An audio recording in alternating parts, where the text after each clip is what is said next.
好，仙草这个产品或者说这个植物啦，其实它会被命名成仙草，其实在我们现在所知道，其实有不同的传说啦。其实就是这个传说总结来说，就是它其实因为特别是在夏季这个时期、暑期这个时期这个产品可以让很多的在比较炎热时期很快速的得到一种疏解跟凉快的效果，你可以这样讲，解暑的一个重大效果。那当时更早期之前，觉得这个植物太神奇了，好像是神仙给的这个东西一样，所以它大概就在这个基础上，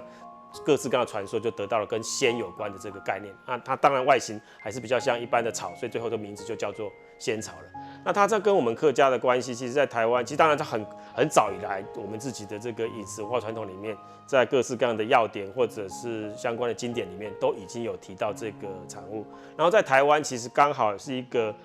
机缘，就是我们很多重要的客家庄，他们都有比较高比例的种植仙草的情况，比如说像最有名的就是关西的仙草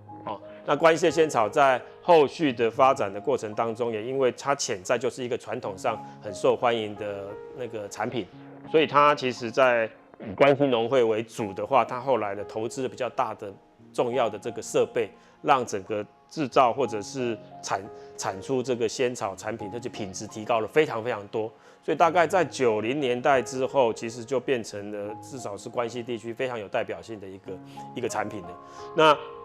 这个产品在现在当然也有新的发展，我们在今天的桃园杨梅地区，慢慢的开发出新的仙草品种之后，它把仙草开始转变成像观赏性的发展来呈现来表现。那最有名当然就是关西仙草茶，还有稍后我们可能在节目里面也会特别提到的仙草鸡汤的这个烹制，这个都是很有